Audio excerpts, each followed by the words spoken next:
Olá, muito boa tarde para você que nos assiste. O Consulta ao Doutor já está no ar.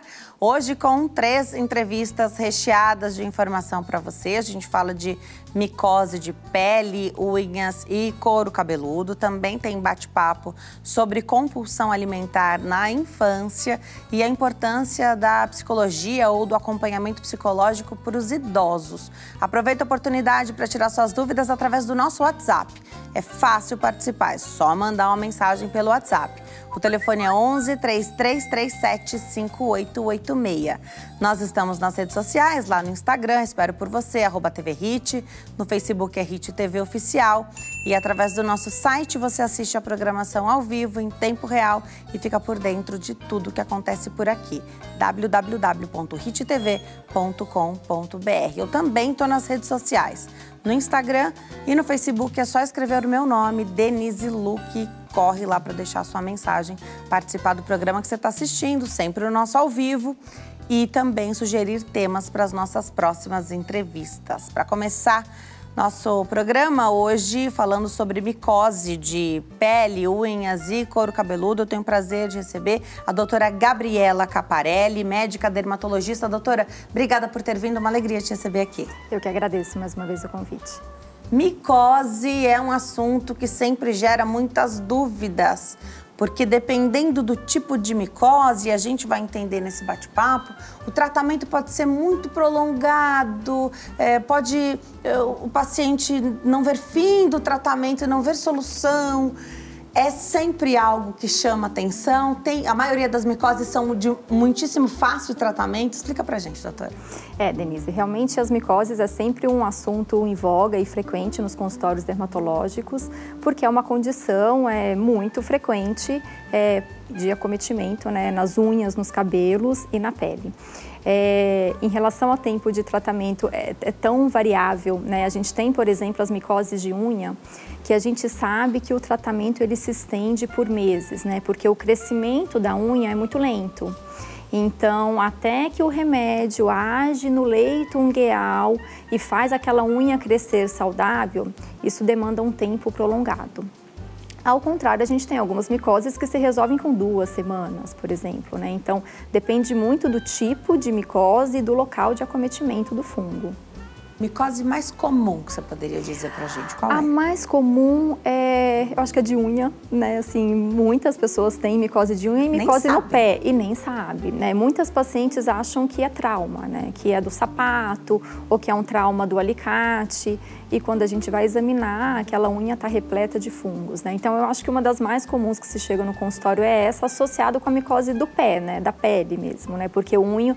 Entre os dedos. Entre os dedos, na sola, porque o fungo, ele fica ali permeando todo o ambiente, né? Então, é muito comum o paciente chegar no consultório, ter uma micose de unha e ele falar para mim que ele acha que ele está com ácido úrico ou que ele está com os pés muito secos. E, na verdade, não é nada disso. É o fungo que está permeando também a pele do seu pé. Então, micose é um aglomerado de fungos. Sim, é um aglomerado de fungos, mas também é importante a gente dizer aqui, Denise, que o fungo, ele faz parte da nossa flora natural, né? Então, nem todo fungo é um fungo patógeno pra gente. Os fungos também nos protegem. Na verdade, a condição que ele se torna nocivo pra gente é quando há um desbalanço, né, dessa flora do nosso organismo. Então, por exemplo, a gente tem uma condição que é relativamente frequente, que chama pano branco, que o nome científico é a ptiríase versicolor. E ela é causada por um fungo que nós temos, principalmente no nosso couro cabeludo. Só que alguns pacientes, ele não consegue se defender muito da proliferação desse fungo, principalmente os pacientes que têm peles mais oleosas. E aí esse fungo, em algum momento do ano, ele se prolifera muito e começa a dar as lesões conhecidas como pano branco, que muitos pacientes vão ao consultório achando que pegou na praia. E, na verdade, como eu disse, esse fungo já está na gente. Ele não pegou isso de ninguém, ele só apareceu visualmente aos nossos olhos depois que o paciente tomou um sol. Então, por isso que ele associa que o pano branco se pega na praia ou se pega na piscina, mas, na verdade, Na verdade, não. Ele já estava ali, só o sol que despertou o seu aparecimento. A nossa saúde sistêmica, como a gente está de saúde no geral, também influencia da gente estar mais ou menos suscetível a qualquer tipo de micose? Com certeza, né? A gente precisa do nosso sistema imunológico para nos defender do fungo, né? Então, isso a gente consegue enxergar muito bem. Às vezes tem um casal em que o homem está com o pé todo acometido de fungo e dorme na mesma cama da mulher e ela não pega. Por quê? Porque ela tem o seu sistema de defesa rígido e capaz de não deixar esse fungo proliferar na pele dela, né? Vai ter o contato, sim, esse fungo vai chegar para ela também, mas nela não vai trazer nenhum acometimento ruim. Exatamente, não vai ter força para se desenvolver. Perfeito. Pensar aqui, né, você falou de pés, né? Então vamos pensar aqui em banheiro compartilhado, a questão que a gente sempre fala de piscinas, clube, né? Aquela aguinha parada, que a gente tem que passar antes de chegar na piscina, sabe? Sim, exatamente. Para evitar, então assim, né, se for possível, o uso de chinelos para tomar banho em um banheiro que não é só seu, vale a pena isso? Na verdade, aí agora a gente está falando sobre medidas preventivas, né? Eu acho que a primeira medida preventiva é quem tem a doença se conscientizar e se tratar. Não vai à piscina, você não vai expor os demais, é Exatamente. Isso, né? Então, a primeira coisa, você observou que tem algo diferente nas suas unhas ou nos seus pés, vá até o dermatologista para se tratar. E aí sim, você estaria liberado para essas atividades comunitárias em ambientes aquáticos, né? Depois disso, como que nós podemos evitar estando naquele local? Então, entrar na ducha ali, onde é uma ducha popular e de chinelo, de preferência, né? Não compartilhar o seu chinelo com outras pessoas, ter a sua própria toalha ao se enxugar, né? E ter medidas em casa também, né? Então, o sapato que a gente usou hoje, não repete amanhã, deixa ele arejando, sempre usar um pó antisséptico antes de calçar qualquer sapato fechado.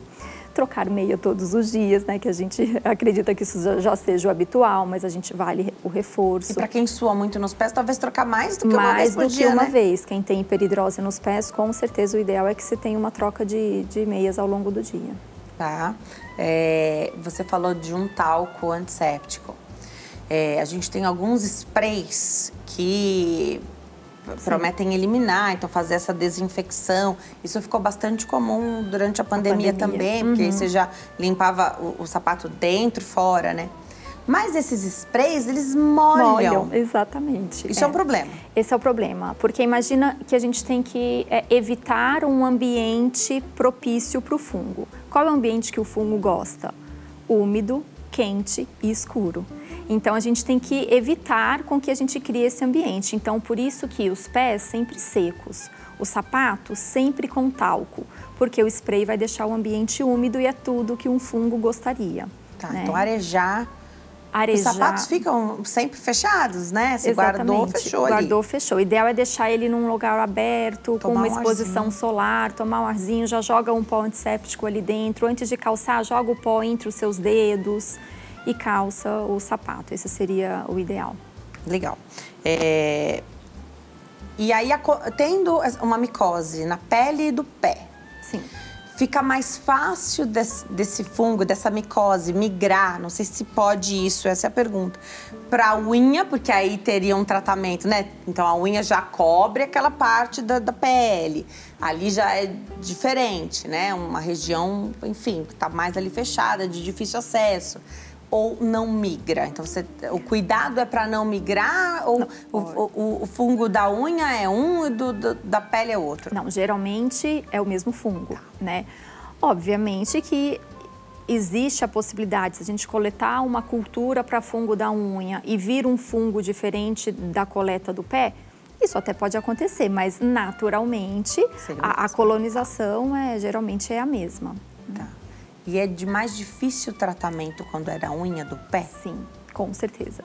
Quando a gente compara o tempo de tratamento da unha do pé com a unha da mão, certamente o tratamento vai ser mais duradouro na unha do pé, porque é mais lento o crescimento das unhas do pé, né? Então, a gente corta muito mais a unha da mão do que a unha do pé. Então, é isso que a gente tem que explicar para o paciente. É um tratamento de muita disciplina, contínuo e que dura, em média, de 6 a 12 meses de tratamento e quase que obrigatoriamente nós precisamos lançar mão de tratamentos orais. São casos muito específicos de micose de unha que somente um tratamento com esmalte antifúngico resolveria, mas na grande maioria a gente associa um tratamento oral. Durante esse tratamento, pode pintar as unhas, pensando aqui numa questão estética, principalmente para as meninas? Pode, né? E a gente precisa pensar nesse conforto estético também, né? O que eu oriento é, se ela puder uma vez por semana tirar esse esmalte para passar o esmalte antifúngico embaixo e pintar por cima, tá perfeito, né? Agora, o que também é importante, algumas micoses de unha, elas espessam muito as unhas, ela deixa as unhas muito grossas, esfareladas, deformam de fato a superfície. Aí um podólogo ajuda muito no tratamento, porque eles acabam tirando o excesso daquela unha doente, né, com todos aqueles mecanismos que ele tem de limpeza da unha. Então isso ajuda. Do jeito certo, né? Do jeito certo. Não em qualquer lugar, não com qualquer profissional, porque ali também é um local que a unha não está normal, que não tem uma vitalidade normal. Então qualquer tratamento vindo de podólogos intempestivo também pode machucar a cutícula, pode ter uma porta de entrada para infecções de bactérias. Aí a gente entra num outro cenário mais preocupante, né? Então já tem a micose e aí nesse cenário já é uma porta aberta para infecções secundárias por bactérias e formação de uma celulite ali no local. Aí a gente gera um problema grande para o paciente. Eu até me sinto um pouco constrangida de falar isso em 2024, mas eu ainda conheço pessoas que não têm seu próprio kit de unhas. Sim. E que não tem seu alicate, que não tem o empurrador, que não tem o kitzinho básico, que a gente já sabe há quantos anos que tem que ter, né? Mas ainda tem gente que não tem. Micose. E aí as pessoas pensam muito em outras doenças e pouco em micose. Micose passa através do compartilhamento e claro, né, quando não há higienização, não são autoclavados, né, esterilizados do jeito certo.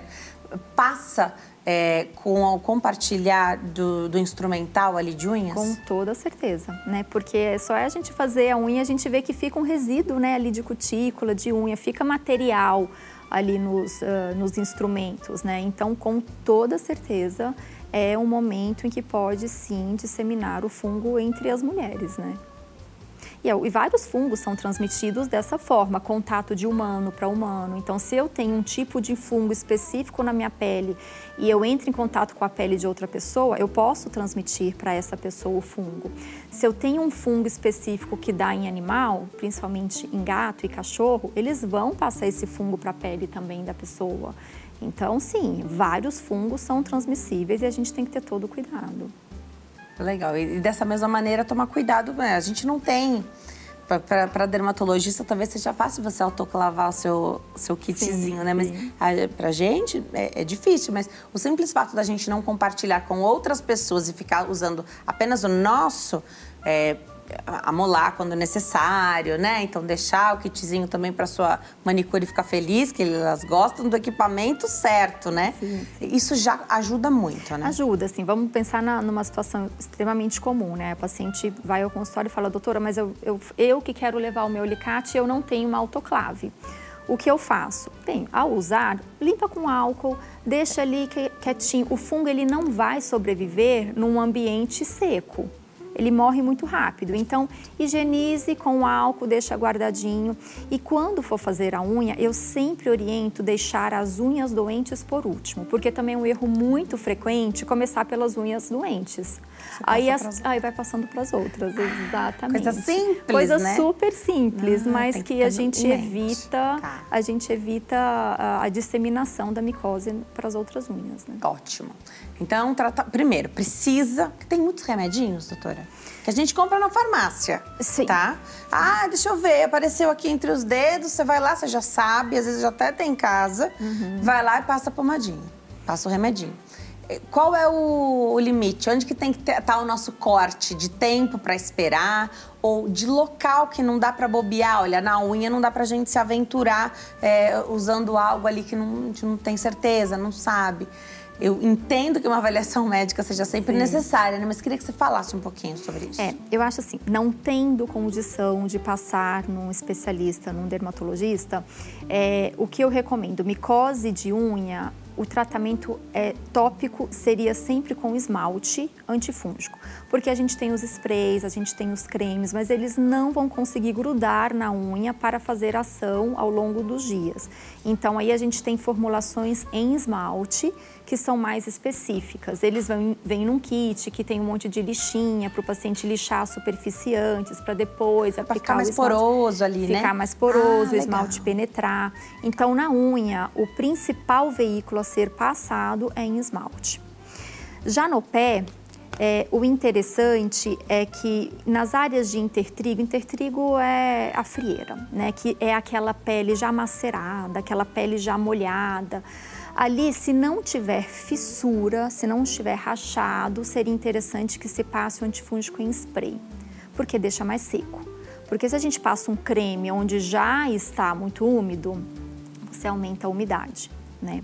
Na sola do pé, que é uma região seca, a gente pode passar o creme, porque ele penetra um pouco melhor nessa área que está seca. Então, assim, um truquezinho de uma forma muito geral, assim, para quem não tem oportunidade de ir até um dermatologista: micose de unha, esmalte antifúngico, frieira, spray e pó antisséptico e sola do pé antifúngico em creme. Pegado mais simples, a frieira. Sim. Não observei, fiz em casa, não observei melhor. Em quanto tempo? Não tem jeito, você tem que ir ao médico. Eu diria que na tentativa no máximo um mês, né? Um mês de tratamento tópico já era para ter melhorado. Sim. Vou aproveitar e perguntar das unhas em gel, de unhas postiças. A doutora já respirou fundo aqui. Porque tá tão em alta, o pessoal tem feito tanto, não sabe nem mais como é a unha original, própria, né? Às vezes não é nem para alongar, eles chamam de blindagem, qualquer coisa assim, sobre a sua unha, né? Enfim, queria que você falasse se isso pode ser um meio propício para o fungo se colocar ali, que ela não vai ver, né? Você, faz a manutenção, então a manicure faz ali tudo que tem que fazer, você não tá tendo acesso ao teu próprio tecido, né? Isso é um problema, né, que a gente encara com esses dispositivos, essas próteses, seja na unha, seja do cílio postiço, porque assim, a gente aplica e isso fica por semanas, né? E é uma química que está grudada na unha, que é um tecido frágil também. Então, primeiro, quando o paciente chega no consultório e tira, né, após tirar, a primeira coisa que a gente vê é uma unha completamente destruída, né? Fraca porque a nossa unha, elas são duas junções, né? É a parte de baixo e a parte de cima da unha que se junta. Por isso que às vezes a gente lasca a unha e vai tirando a parte de cima. Então, o que essas unhas sintéticas fazem é destruir esta lâmina de cima. Aí quando tira essa lâmina de cima e fica um papel embaixo, só a unha, só a lâmina de baixo que fica extremamente frágil. Então há uma chance de alteração até permanente, né, de disfunção da unha permanente e um risco maior de infecções porque a unha já não está mais na sua viabilidade normal, né? É muito comum eles tirarem e ver a unha esverdeada. E isso é uma infecção não por fungo, mas por uma bactéria que chama Pseudomonas. Por quê? Porque fica ali, porque não fica arejado, aí fica entrando água eventualmente, aí aquela água seca ali embaixo, molha de novo. Não é legal. Não é legal. Então, assim, o que eu oriento para os pacientes, vai numa festa, então coloca a unha postiça, no outro dia tira. E mesmo assim, eventualmente, né? Também não adianta todo dia ficar colocando a unha postiça e tirando, porque aquela cola vai estragar. O ideal é cuidar da saúde das suas unhas, é ter as suas próprias unhas bonitas.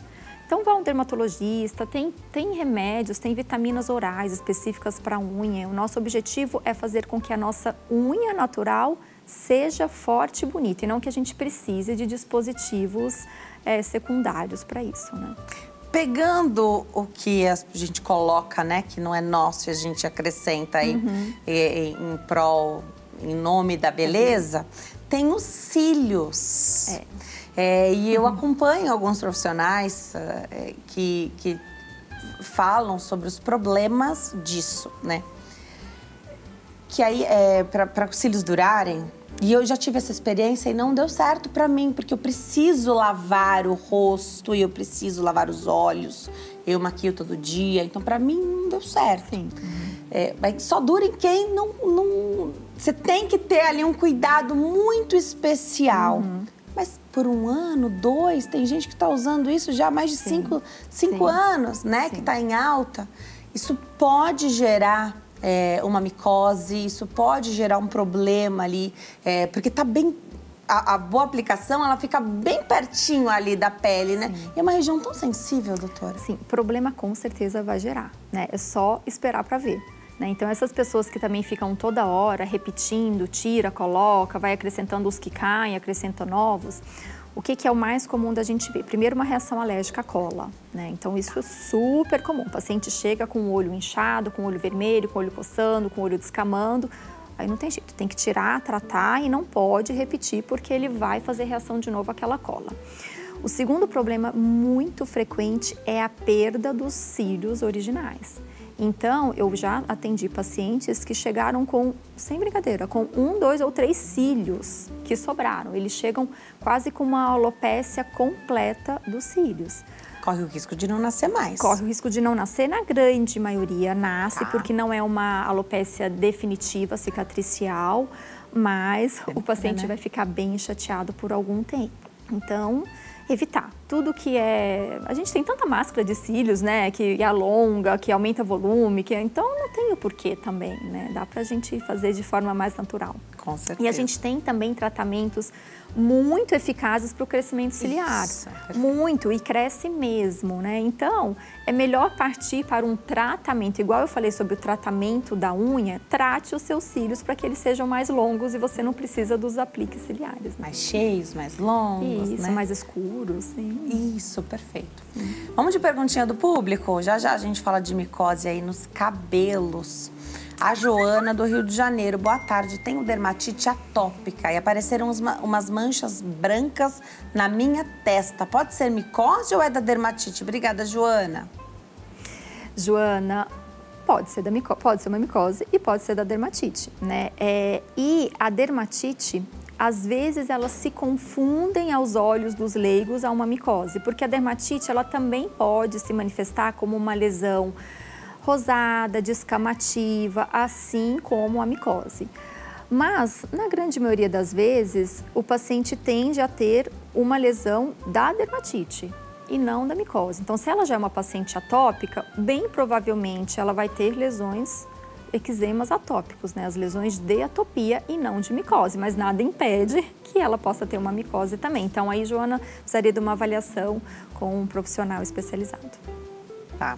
Ela falou de dermatite atópica. E aí queria entrar na questão do couro cabeludo.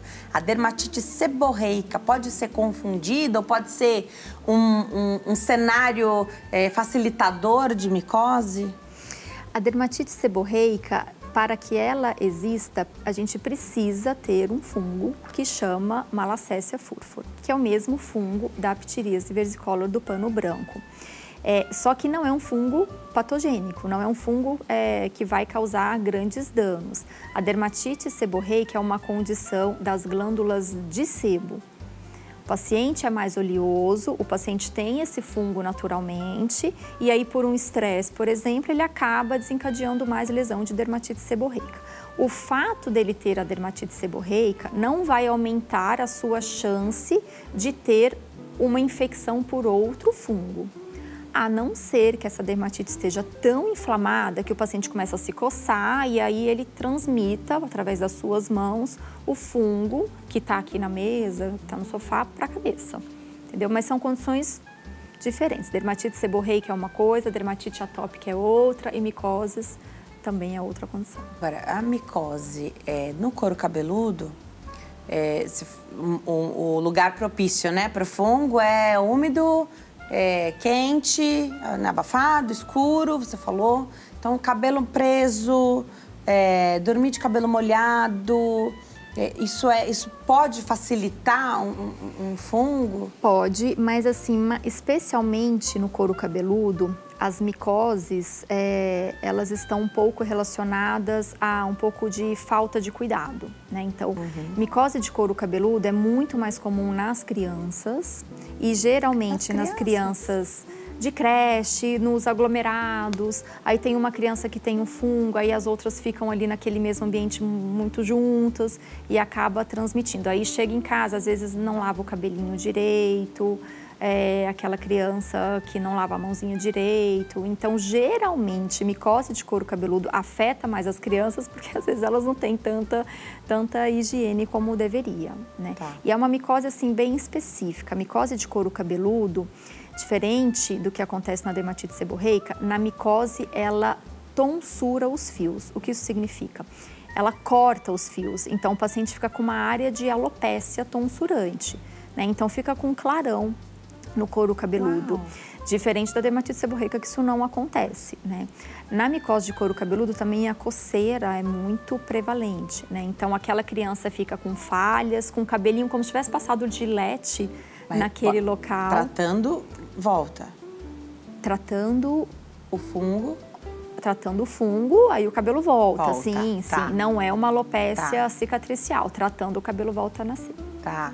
Tratando, então volta a nascer o cabelinho, então tem tratamento, mas questões preventivas são muito mais eficazes aí pensar nisso das crianças, exatamente, né? Sempre a prevenção é o melhor caminho. Melhor caminho.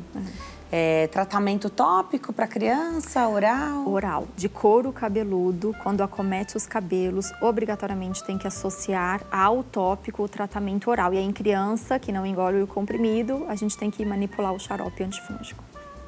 Tá. Última perguntinha, vamos colocar na tela, saber o que chega para nós? Vamos ver. Pergunta da Rose, aqui de São Paulo. Boa tarde, tenho muita coceira no couro cabeludo e muita queda. Já usei shampoo e spray, tudo com orientação do dermatologista. Seria ideal o uso de comprimido? Rose, obrigada pela sua pergunta. Ela tá falando então que ela já passou no médico. Foi passado um tratamento para ela que, pelo que ela tá contando, não surtiu efeito. É muito comum nesses casos a dermatite seborreica, né? A dermatite seborreica que é mais comum no couro cabeludo, que faz o couro cabeludo coçar, é uma condição crônica, ou seja, não tem cura, mas tem tratamento. Dependendo da extensão e da gravidade do acometimento, se ela está tendo falha ao tratamento tópico, aí a gente tem que lançar mão de tratamento oral, né? Então, precisa ser reavaliada, Rose, para ver o melhor tratamento daquele momento. Se está fazendo tudo certo, com tratamento tópico e ela continua sintomática, a gente vai ter que instituir um tratamento oral. Por isso que é importante esse retorno, né? Sim. Então, foi estabelecido um tratamento, você faz o tratamento, depois você tem que voltar, porque se não deu certo, a gente tem que ir numa outra linha de tratamento. Tem um outro degrauzinho que você vai subir ali, né? Em complexidade para melhorar. Muito legal. Vou deixar os contatos, doutora. O bate-papo é sempre breve, mas te espero em outras oportunidades aqui, viu? Será um prazer. Obrigada por ter vindo. Vou deixar o Instagram da doutora, @doutora Gabriela Caparelli, DRA Gabriela Caparelli. E o telefone é 11 3384 4570. 3384 4570. Obrigada, doutora. Obrigada, Denise. A gente vai para o intervalo. No próximo bloco, o bate-papo é sobre compulsão alimentar na infância e eu tô te esperando. Até já.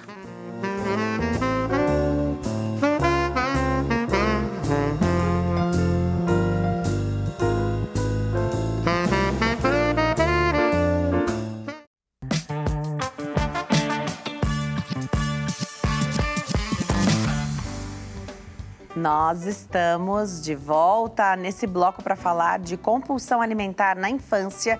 Claro, sempre contando com a sua participação através do WhatsApp. O telefone é 11 3337 5886. Nesse bloco eu tenho o prazer de receber a doutora Sabrina Pani. Ela é psicóloga infanto-juvenil. Doutora, que alegria te receber aqui. Obrigada por ter vindo. Prazer o meu. Um tema importantíssimo, porque a gente fala de obesidade como doença já desde a infância. A criança vem zeradinha em hábitos, né? Então, da importância da gente como família também fazer mudanças em prol dessa criança, às vezes uma vida inteira sem fazer mudança significativa, a oportunidade quando vem um filho, né, de fazer tudo aquilo, um baita incentivo, a criança aprende pelo exemplo. Eu vou partir daí, porque compulsão alimentar é uma coisa... É um diagnóstico a ser feito, tem características. Eu queria que você... Não é a criança que tá sempre beliscando simplesmente. Eu queria que você falasse o que é a compulsão alimentar. Porque no adulto a gente fala bastante isso, né? Ah, quem come muito tem compulsão alimentar. Não, tem critérios para avaliar como compulsão, né? Sim, sim.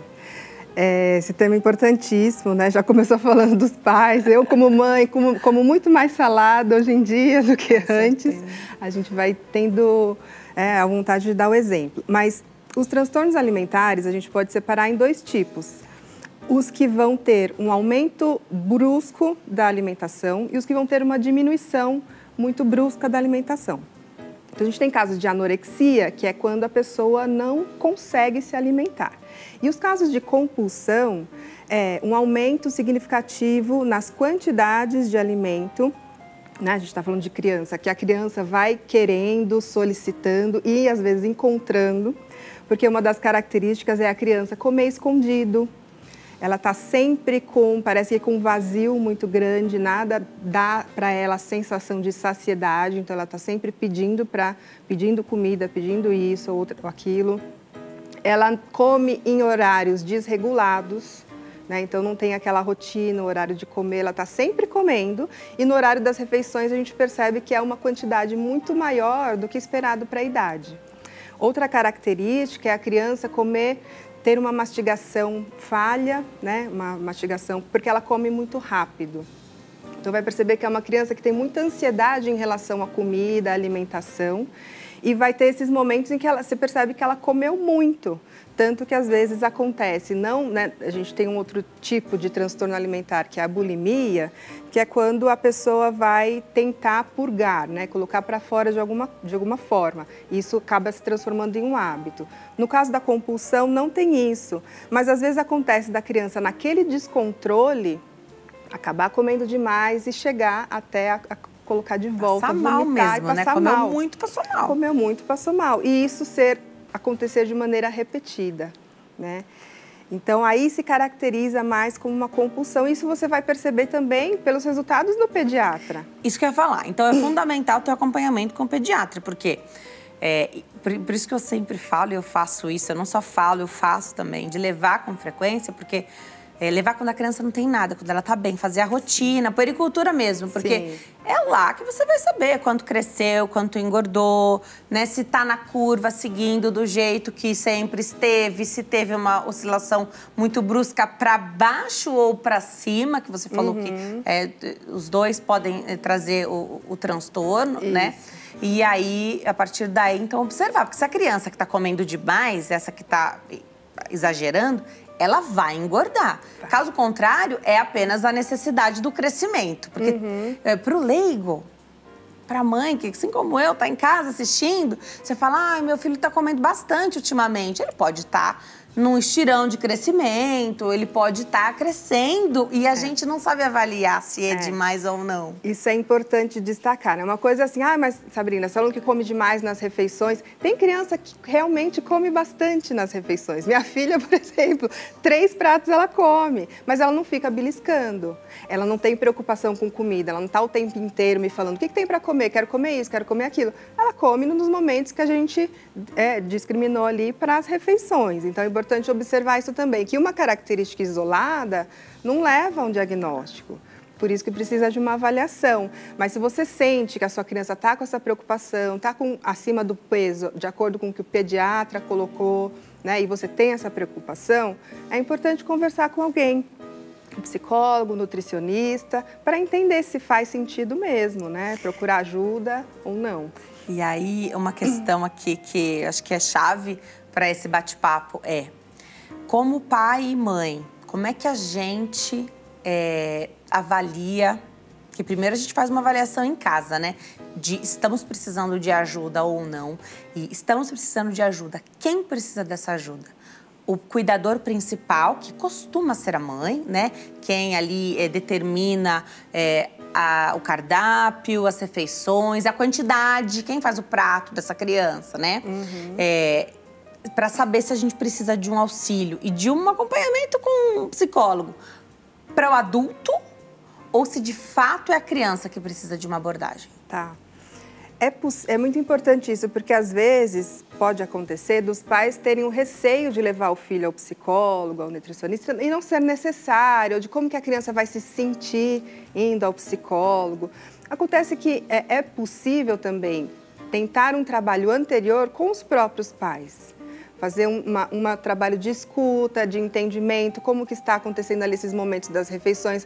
Às vezes é um pouco conturbado, né? Pode passar a ser conturbado, ainda mais depois de um diagnóstico, porque gera uma ansiedade. Você não pode comer, não comer isso, não podia comer. E comeu, e agora o que a gente faz? A gente diminui na próxima, e brigas entre o casal, porque não concordam da forma como é para lidar com a criança. Então, um espaço para poder dialogar sobre tudo isso, entender melhor, se é o caso da criança também fazer o acompanhamento ou não, é importante. Então, não ter medo de procurar ajuda, porque ali, você encontrando um espaço, né, acolhedor para falar sobre o tema, com certeza você vai entender. Então, o trabalho do psicólogo é exatamente esse. Você está em dúvida se é para ir ou não? Conversa. Porque o psicólogo vai analisar e avaliar. E mesmo que a abordagem seja com o adulto, mas em prol da criança, é o psicólogo infanto-juvenil. É o psicólogo infanto-juvenil. Ah, entendi. Exato. Então, eu vou passar, mas é em benefício, né, em prol do meu filho. A gente vai tratar questões dele. Então, é o psicólogo infanto-juvenil. Os temas ali vão ser em relação à maternidade e à paternidade. Perfeito. Né? Se tem questões depois de casal ou questões individuais, é outra coisa. Aí a gente vai ter um outro trabalho. Você falou assim, às vezes a mãe fica perguntando como é que a criança, né, o que ela vai pensar de ir ao nutricionista ou psicólogo. Aqui eu vou te falar, isso é muito sobre o julgamento das outras pessoas. A criança vai se sentir ótima. Agora, como é que essa mãe, se ela se sentir, né, na necessidade de falar, dar uma satisfação, e quando você fala, né, você fica sujeito ao que você vai receber, ouvir em troca, né? Ah, mas a criança não tem problema nenhum, vai levar no psicólogo pra quê, né? Então aí ou você não fala, ou você abraça isso também e já leve todas as informações, porque a gente também educa a família, né? Sim. As outras pessoas, não só ali dentro da sua casa, às vezes é tranquilo de ir ao psicólogo, a fono, ao nutricionista, ao profissional que precisar. Mas também educar os demais, né? É muito comum, né? Nas reuniões de família extensa, ter aqueles comentários sobre o peso da criança. Olha lá, o gordinho já vai comer, né? Esse tipo de fala, infelizmente, ainda acontece. E precisa fazer um trabalho educativo também, né? E fortalecer os pais para poderem dizer, não fale assim, por favor, né? Isso vai atrapalhar, e não é bacana, né? Você está colocando um rótulo na criança e além de atrapalhar todo um processo ali de tratamento, né? Um transtorno alimentar puxa o outro, e aqui estou pensando na questão do ambiente dessa casa, porque pai e mãe, às vezes a criança está apresentando a compulsão alimentar, mas pai e mãe não tem compulsão alimentar, mas também não tem uma relação bacana com a comida. Então, também é disfuncional a questão do alimento. E para o adulto é muito mais fácil, né? Às vezes você falou de compensar. Ah, você exagerou, comeu lá a caixa de bombom, né? Aí no outro dia você vai pegar mais leve, vai caprichar mais na atividade física. A criança não sabe fazer, né? Ou você faz para você e para ela, e o ideal é que a gente não tire. A criança, ela vem tão... A questão da saciedade, né? Então, falar de fome e saciedade com criança. A criança falou que não quer mais, tá satisfeita, tá ótimo. É assim em casa, meu filho. Se ele falou que ele tá satisfeito, tá ótimo. Então, encerramos a refeição aqui, né? E preservar isso ao máximo. Só que se o ambiente, a família já tem problema ali com a alimentação, isso, de algum jeito, isso influencia no ambiente, né? Sim, tem algumas famílias que entendem que dar alimento é dar amor. E eu quero dar muito amor, então eu acabo dando muito.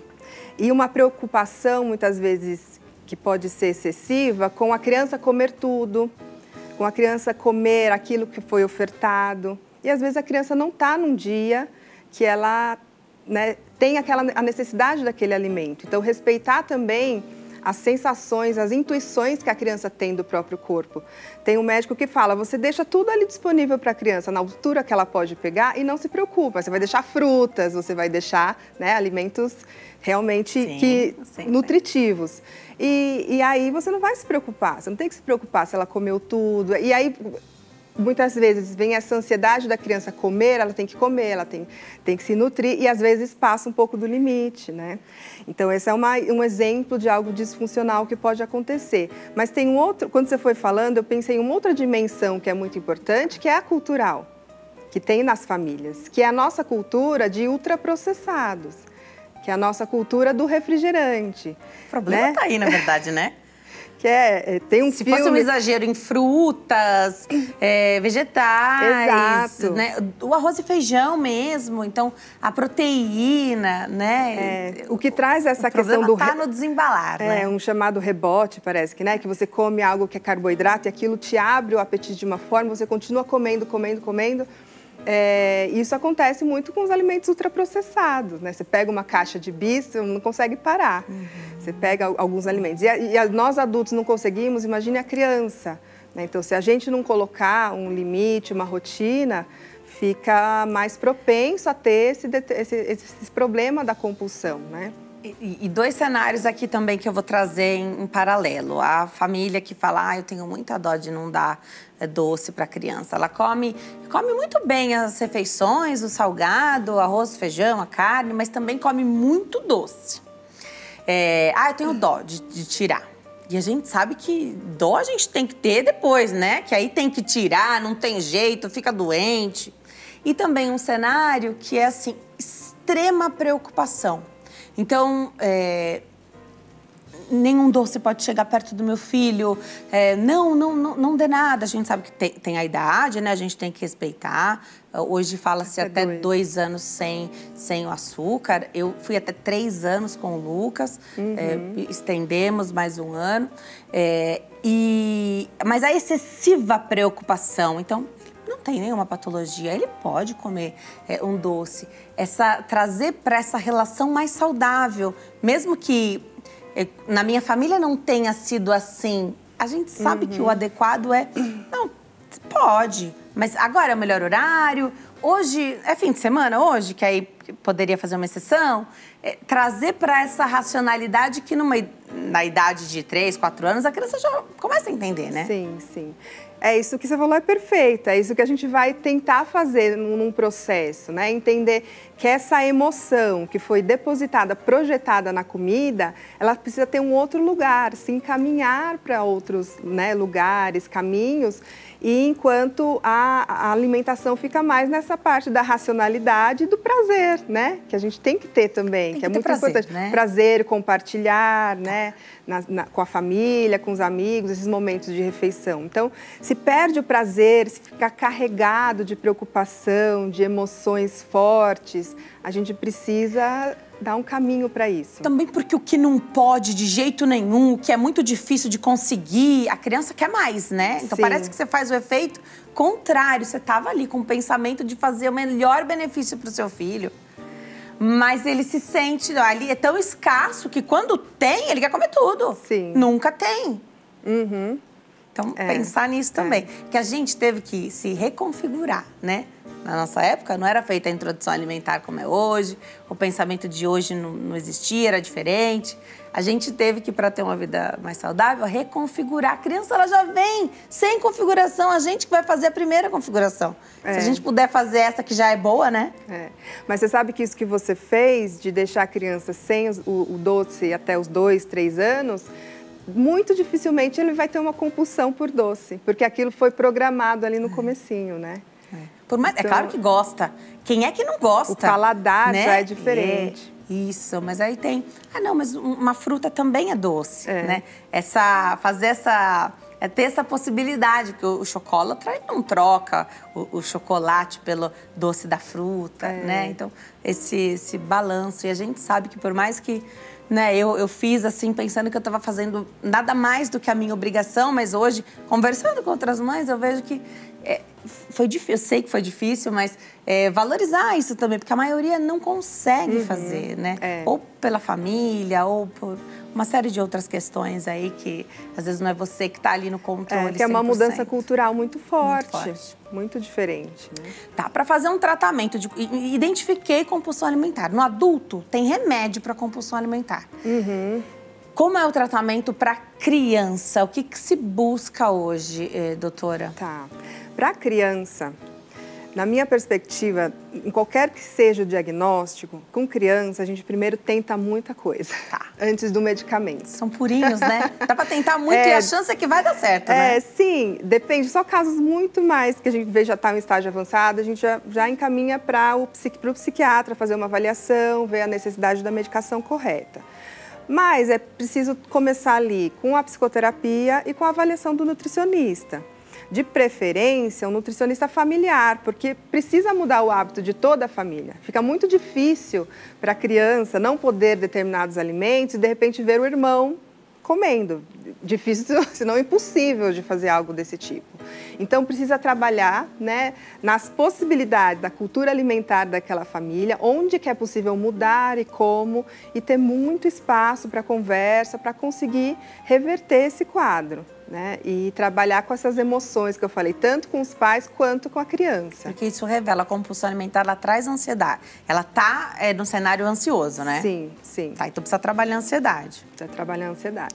Atividade física, várias frentes para dar vazão a isso, Atividade física, né? Esse é um ponto fundamental também, que é o sedentarismo de todos nós e inclusive das crianças. Entra de novo a questão das telas, né? O tempo que elas passam sentadas quando poderiam estar correndo, pulando, deixando a gente um pouco mais louco, mas elas estão ali na tela e aí acabam não gastando essa energia, que também colabora para o aumento da ansiedade e aí colabora também para os problemas com as questões alimentares. Então, é um combo, né? Então, o nosso modo de vida, quando a gente para pensar, o nosso modo de vida está sendo bastante prejudicial. A nossa cultura alimentar é prejudicial. E para a gente conseguir mudar isso, a gente precisa de muita ajuda. Acaba precisando de ajuda, né? E aí você vai ver o que desses encaminhamentos todos, mas o principal é tentar mudar concretamente, mudar o pensamento para fazer mudanças reais na rotina. Funciona a ida da família para a cozinha? Então, cozinhar em família, quem que não gosta de um bolinho, né? Mas você pode fazer um bolo cheio de açúcar ou você pode fazer um bolo bem mais saudável, que até pode ter açúcar na confecção ali do bolo, mas numa quantidade irrisória, então muito menor do que teria, né? Sem dar tanta diferença nesse sabor, ou adoçar com uma fruta, fazer com que a criança esteja na cozinha também, saber do preparo desse alimento, o tempo que ele leva para ficar pronto, que também tem uma pressa, né? Trabalhar também isso na cozinha, acho legal. Às vezes meu filho propõe pra gente fazer um bolo e ele... e agora? Já tá pronto? Não, a gente não colocou agora no forno? Tem que esperar agora, ele vai ficar pronto, a gente vai ver ele crescer ali, vamos esperar. Exato. Vale a pena? Muito, vale muito a pena. Os ingredientes, a criança vê o que vai no bolo, as quantidades. E aí me lembrou de um outro ponto muito importante, que não tem alimento específico para a criança. O que eu quero dizer com isso? Esses alimentos que vêm, este é para criança, este é para adulto. Porque para a criança vai estar todo coloridinho e falando que tem vitaminas tais, tais e tais. Tá. O ideal é a criança acessar o alimento natural, né? O alimento que a gente come. Então, farinhas integrais, cereais, iogurtes integrais, frutas, legumes, verduras. E esses alimentos que são, infelizmente, né, mais baratos do que esses bons e que são muito acessíveis e que brilham os olhos da criança quando ela vê, eles não são bons, né? Não são nutritivos suficiente e ainda trazem esses problemas da criança querer comer muito. Então, em vez de pegar aquele bolinho pronto, fazer um bolo em casa é maravilhoso, é uma ideia muito boa. Agora, aí que vem a importância do processo. Como é que essa família vai conseguir se organizar para isso? Às vezes tem outras questões que impedem de seguirem essa dica, vamos dizer assim, né? Então esforço. É um esforço. Tem que tirar todo mundo da zona de conforto. Não é só o problema tá na criança, não. O problema nunca tá só com a criança. Ou a gente se mexe para fazer alguma coisa, ou a criança não vai conseguir melhorar e atravessar aquele momento. E diante de um caso que a criança está realmente uma compulsão alimentar, uma obesidade, os riscos para a saúde são muito grandes. Então, quanto antes começar mudança de hábitos e procurar ajuda. Agora, a gente falou da compulsão alimentar trazendo a obesidade, que eu acho que é o mais comum, como reflexo da quantidade de alimento que a criança põe para dentro. Então, a gente pensa que é muito óbvio que vai haver um aumento de peso. Mas esse aumento de peso, ele pode não ser tão expressivo a ponto da criança sofrer um bullying na escola porque tá gordinha, né? Isso pode ser mais discreto, principalmente dependendo de biotipo. Então, crianças mais altas vão demorar mais, estão já sofrendo com a compulsão alimentar, estão comendo muito, mas até que isso reflita numa obesidade ou um ganho muito importante, isso vai mais tempo. Observar isso, claro, em paralelo com o pediatra, estando ali alinhado, mas também, olha, a criança não está conseguindo ficar tanto tempo, não consegue nem brincar, toda hora para de brincar. E a criança, quando está brincando com algo que ela gosta, ela nem quer saber de comida, não quer saber de nada, tem que lembrar de tomar água, né? Vale essa observação, que às vezes isso não vai refletir no peso, assim, algo certo? Acho que você trouxe um ponto muito fundamental, que é o meu trabalho, que é brincar. Então, observar o brincar da criança. Tem algo que está interferindo no brincar dela? A gente precisa entender o que está acontecendo. Então, se ela não está conseguindo brincar muito tempo, porque ela quer parar para assistir alguma coisa, vício em telas, a gente precisa ficar atento nisso. Se ela não está conseguindo brincar muito tempo, ela precisa parar porque ela está preocupada com a alimentação, também precisa olhar para isso. Conversar com a escola também é um ponto importantíssimo, porque a criança passa boa parte do dia dela lá e falar para a professora observar se ela está percebendo alguma diferença em relação às outras crianças. Esse olhar da professora também é crucial para você, como pai, como mãe, entender e ver se é o caso de procurar mais ajuda ou não. A escola tem que ser parceira, né? Então, eu acho que é importante. E a gente tem que ter os ouvidos abertos para ouvir o que a escola tem para falar, o que a professora tem para falar, e não o que a gente gostaria de ouvir da escola e da professora. Exato. Né? Aí fica fácil, né? Às vezes não é a realidade que a gente gostaria. Isso. Então, trabalhar nessas frentes. Gostei que você falou do brincar, da observação, porque não basta tratar uma coisa e a criança vai transferir aquela compulsão para um videogame, o tempo de tela, né? Vídeos aí nas plataformas, YouTube e tal. Trabalhar em tudo para a criança, de fato, conseguir. E eu acho que isso melhora. Nós estamos falando da infância e uma idade grande, assim, né? Uma lacuna, uma janela grande em idade. Deve melhorar até a performance do aluno na escola, desempenho escolar, né? Você diz o tratamento deve melhorar até o desempenho da criança na escola, porque não conseguia estudar direito, porque parava, tinha que comer, ou muito porque tempo de como tela. se estivesse borbulhando algo dentro que precisa ser olhado. E aí, quando chega na terapia, alguém está olhando. Estou podendo falar aqui, né? E a criança vai falar nas brincadeiras que a gente faz, né? Nas dinâmicas. Então, é algo que tem dentro que ela não sabe para onde colocar. E aí vai ficando nessa... Né, movimentação interna que é externa, com objetos que não fazem aquilo passar. Né? E, de repente, na terapia, isso se encaminha de alguma forma e dá uma tranquilizada. Tem alta para essa criança? Tem. Todos têm que ter a alta da terapia, né? Eu acho que é importante. Você dá alta para aquela finalidade ali, terminou aquele processo, havendo a necessidade aí mais para frente, você pode fazer um novo contato, faz mais sessões, mas tem alta, importante, sim, é importante. Legal, legal. Vou deixar os contatos, você volta, tá, doutora? Por favor, adorei bater esse papo com você. No Instagram, @SabrinaPani_psicoinfantil. @SabrinaPani_psicoinfantil. O WhatsApp é 11 993667864. E no Facebook, Sabrina Pani Psi. Volte sempre, doutora. Obrigada, Obrigada, viu? foi um prazer. Prazer foi meu. A gente vai para o intervalo. No próximo bloco, a gente vai falar da importância da psicologia para os idosos. Tô te esperando. Até já.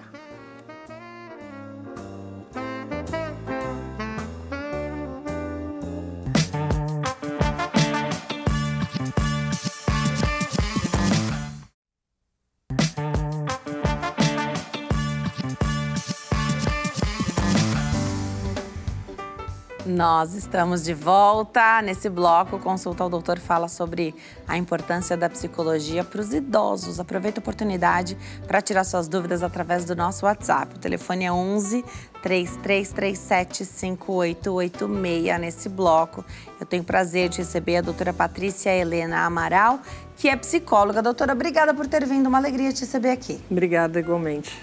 Que importante falar sobre esse tema, porque hoje a gente tem idosos com pais idosos. Exato. Cuidando desses pais idosos, né? É uma loucura, né? Mas é isso mesmo. E aí nunca foi tão importante falar de cuidar de quem cuida, né? E da mudança da vida. Antes casa cheia, agora uma configuração diferente. Ainda que a gente sempre pense na tal síndrome do ninho vazio um pouco antes do que na chegada aí da terceira idade, né, depois de 60 anos. Hoje as pessoas têm casado cada vez mais tarde, então não é incomum você ter os pais já idosos e estar saindo de casa, né, ali pela primeira vez para se casar, né? Então, sim, muita coisa mudou. Sim. E a gente precisa de ajuda. Sem dúvida. Diferente, né, do que a colega falou das crianças, né? Os idosos agora têm um olhar maior para eles, eu acredito isso também, né? As configurações estão mudando justamente por isso. A expectativa de vida também está aumentando, né? Diante de todas os planos médicos, o que a medicina também já está avançando em muitos campos, né? E muitos deles estão hoje tendo uma progressão de vida maior. Então, é bem o que você falou, né? Então, às vezes eu sou idosa cuidando da minha mãe idosa. Mas a psicologia, ela vem justamente aí para essa escuta, que às vezes no dia a dia a gente não tem, né? Esse acolhimento que no dia a dia a gente não tem. Então, por mais que eu seja uma filha ou um filho que está cuidando de um pai idoso, mas que eu esteja também entrando nessa terceira idade, eu não tenho esse tempo disponível, né? Então, a psicologia ela vem muito nesse sentido e principalmente na verificação do que o idoso tem, né? Dos princípios que a gente vai dizer na parte emocional, né? Porque justamente por isso, né? A casa vai ficando vazia, vão se perdendo amigos, né? Porque vai se afastando, o próprio idoso ele vai se recolhendo, ele vai se isolando, perda às vezes até de companheiros, né? Então existe um olhar muito atento da psicologia, principalmente para as depressões, né, dos idosos, que são, né, mais frequentes, né, pelas próprias também imobilidade que às vezes vai dando, e essa aceitação principal, que acho que é um olhar muito bom da psicologia para que tanto quem cuida do idoso, para quem está nesse papel, aceitar isso, porque os filhos também ficam na não aceitação, né? Não entendem como é que o pai ou a mãe, de repente, fazia há 3 anos atrás alguma coisa e hoje ele não faz mais, né? Então, essa aceitação tanto da família que está junto com o idoso e do próprio idoso aceitar essa condição dele é um papel fundamental da psicologia para esse esclarecimento, né? E principalmente para esse acolhimento, para que ele entenda e consiga ter uma qualidade de vida melhor possível, né? A gente sabe que, infelizmente, o Brasil ele não é um país que tem essa facilidade de os idosos ter um plano médico, por exemplo, que os planos às vezes até possibilitam alguma recreação ou uma fisioterapia, por exemplo, né? Mas isso é essencial, porque o idoso ele precisa entender que a vida não acabou, senão ele não estaria ali, né? Então ele precisa entender que ele ainda tem a somar. Só que essa soma é diferente, né? É a soma com histórias, é a soma da vivência que ele teve, é a soma que ele pode causar, de repente, né, para os netos, para as famílias, né, de tudo aquilo que ele vivenciou e ele pode estar passando para as outras pessoas. De mais prazer e menos obrigação nesse viver aí na terceira idade, doutora? Dá para ler assim? Parece utópico isso, mas é o que a gente busca. Pelo menos dentro da psicologia é o que a gente tenta trazer para eles, né? A partir do momento que eu aceito a minha condição, eu já fico mais livre desse sentimento, né? Então eu me permito um pouco mais. Então eu me permito ser quem eu sou. Então eu me permito passear mais, se eu tenho essa possibilidade. Eu me permito reunir mais a família, que é a configuração que eu tenho hoje, né? De repente, meu marido faleceu, minha esposa faleceu, os filhos saíram de casa. Então, reunir o máximo possível das pessoas, que a gente chama, né, as redes de apoio, né, para eu não me sentir tão sozinho e tão abandonado, né? Então, acho que esse é um grande momento do idoso para ele saber que ele ainda pode contribuir de alguma maneira, né? Que ele não, porque ele está fora do mercado de trabalho, não que ele não possa contribuir. Hoje, a maior contribuição dele é com a família, né? Com as histórias que ele viveu e aquilo que ele pode acrescentar para as pessoas que estão lá com ele. Vou falar agora do idoso que está no mercado de trabalho, que tem uma visão já de vida diferente. Às vezes está trabalhando ali, fazendo algo porque quer, não necessariamente porque precisa. Às vezes também precisa, mas também quer, para manter a cabeça ativa, a conexão com o calendário, minimamente ali uma vida social estabelecida, porque o trabalho nos coloca numa vida social que eu acho muito importante. Mas entendendo isso de outra maneira também, né? Então, entendendo o trabalho de outro jeito, a questão da obrigação, de como o que você oferece para a empresa e aí a empresa te remunera com dinheiro, né? Então, é a mudança mesmo, né? É importante fazer essa análise e que o idoso ele já consegue enxergar da vida dele para trás muito, né? Sim. O que foi bom, as escolhas que não foram tão acertadas, mas não dá para voltar atrás, né? A gente só consegue o daqui para frente. Você acha que isso também alivia as angústias, faz as pazes com o passado, que a gente não tem como voltar, né? Não tem, né?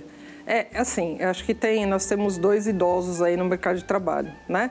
Infelizmente, aqueles que precisam ainda manter um emprego por conta de ajudar a família, a gente sabe disso, que infelizmente tem, né? E aqueles que têm ainda força física, né? Que ele quer manter a cabeça ativa e que tem um desejo dele. Eu acho que é importante a gente observar o desejo do outro, né? Não é que ele está fazendo porque ele não se aceita. Não, ele entende que ele está num processo mais lento, que ele vai render menos, mas que ele tem essa necessidade, justo o que você falou, né? Do mínimo de uma interação social, de manter a cabeça um pouco mais ativa, né? Mas ele precisa entender também que vai chegar um ponto que ele não vai render o suficiente para a empresa manter ele, né? Então, porque vem as dores, né? Não tem jeito de falar assim, eu vou ser um idoso extremamente saudável. Se preparar para esse momento também, né? Exatamente. Tá. Que é desde a criança, né? Vocês estavam falando o tempo todo, fazer exercício físico, né? Isso. Quem diz que idoso não pode fazer? Obviamente com as limitações que cada um oferece, né? Mas obviamente que um exercício físico, uma fisioterapia, mantém ele muito mais ativo, óbvio, do que aquele que vai se sentir só, eu sou um peso morto na família. Que eu já conheci muitos que têm essa visão, né? De que eles são um peso morto para a família, isso é muito triste, né? Então, é importante que eles façam esse entendimento do quanto eles ainda podem contribuir, né? Seja trabalhando e contribuindo financeiramente, ou seja, realmente com as histórias, com a vivência, com aquilo, né? Olhar melhor para certas situações, porque eu já passei por ela, né? Fazer melhores escolhas. E contar a história da própria família, porque eles são lá os patriarcas ou as matriarcas, né? Que tem uma história aí que envolve muita gente, né? E vai trazendo essas lembranças de modo afetivo e que faz muito bem também.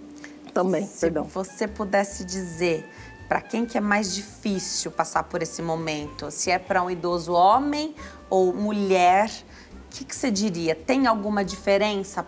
Pesa mais para o homem certa inatividade ou se preparar para esse momento, então, onde a empresa não vai conseguir manter, ele vai estar vivo, mas de repente vai haver o descarte.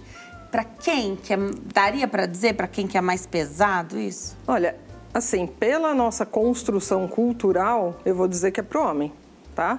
Porque ele tem essa visão de que ele tem que prover a família, de que ele é o sustento da casa, isso por uma visão cultural.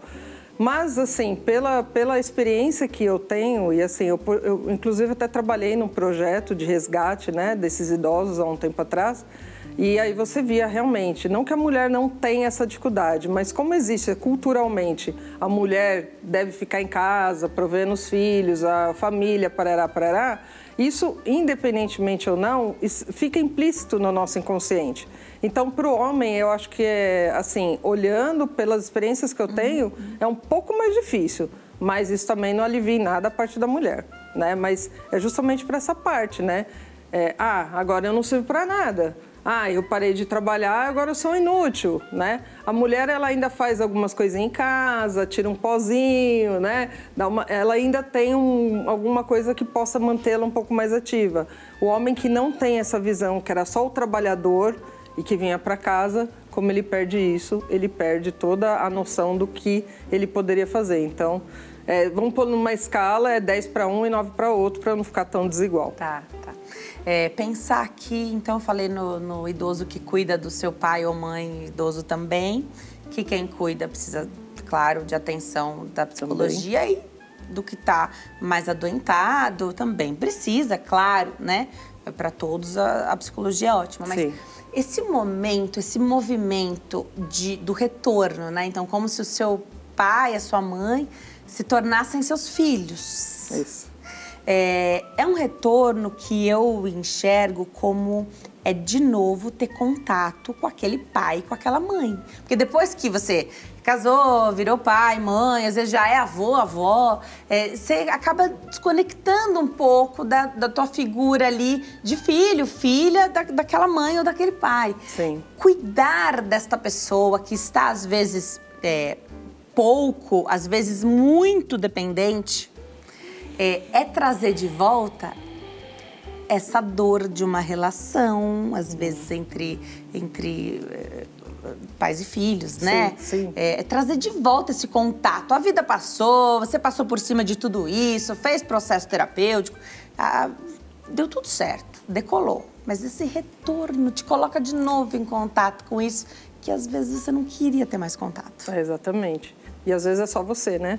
Não tem outro, né? Com quem dividir. E nós estamos agora na questão do filho único, né? Sim. Então, aí daqui para ainda hoje, né, os idosos tiveram mais filhos, mas da minha vez aqui, ó, é só filho único, praticamente. Pois é. É para um só. É para um só. Mas assim, independente, eu também já vi isso muito, né?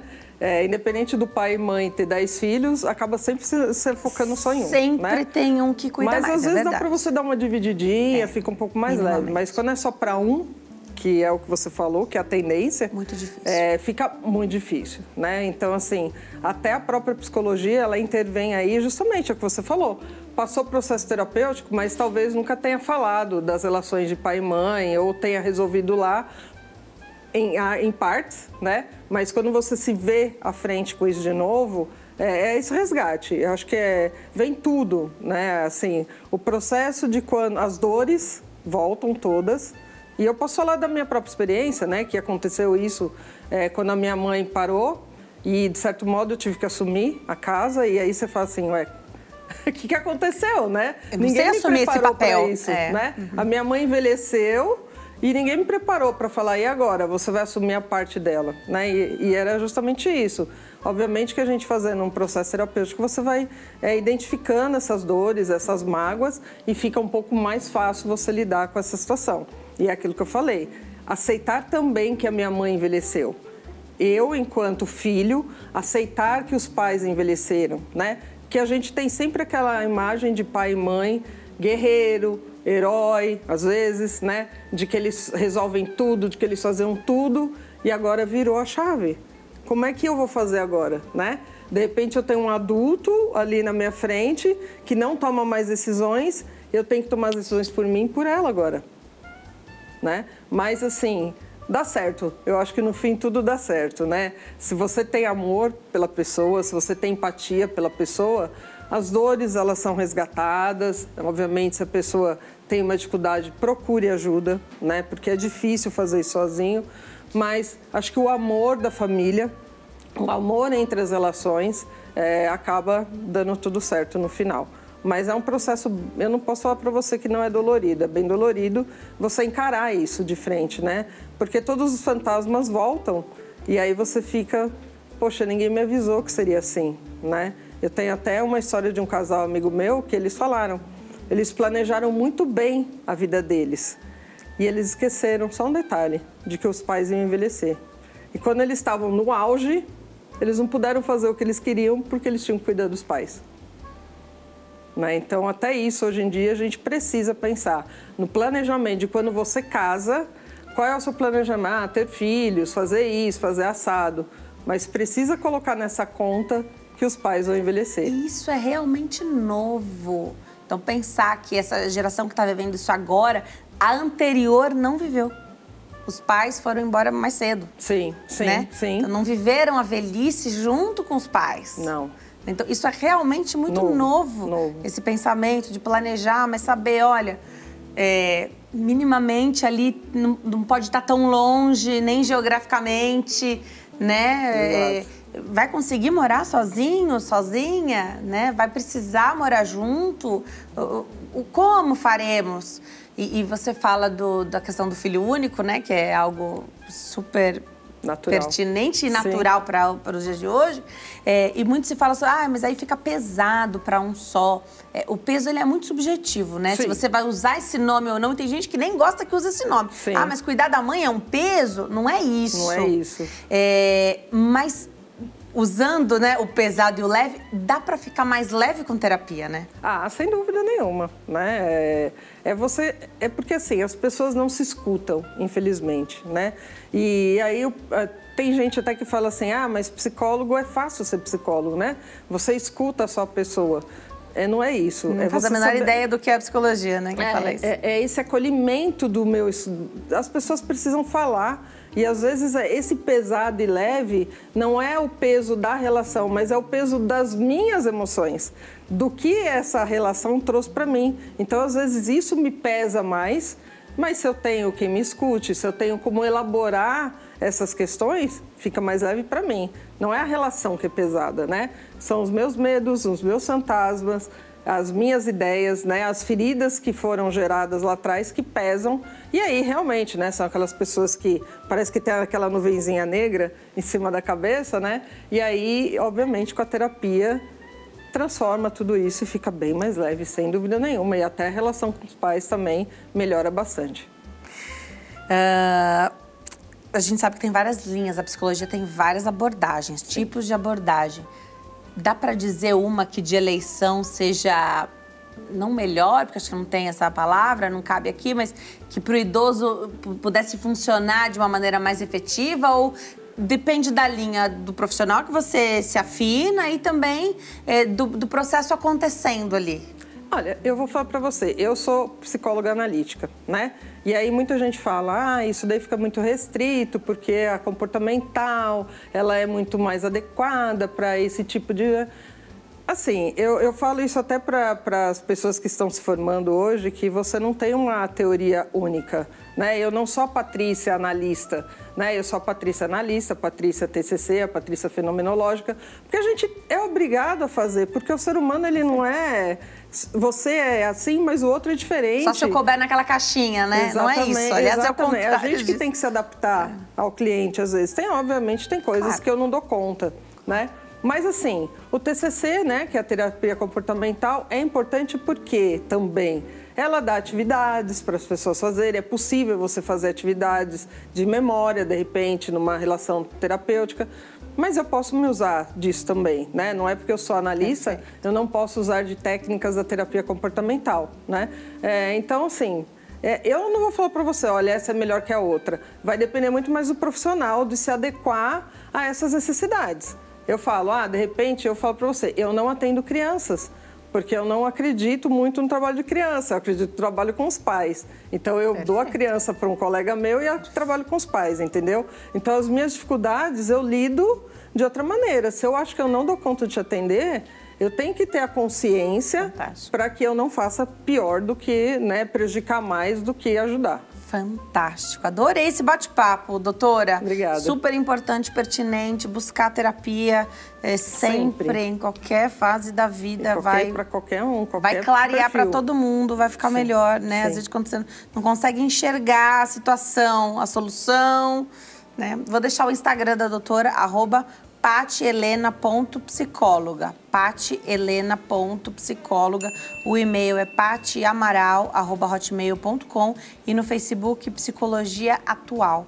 Doutora, volte sempre. Obrigada por ter vindo. Foi ótimo. Prazer te receber, aprender com você. Amém. A gente fica por aqui. Aproveite para curtir a nossa programação. A gente se vê amanhã. Tchau.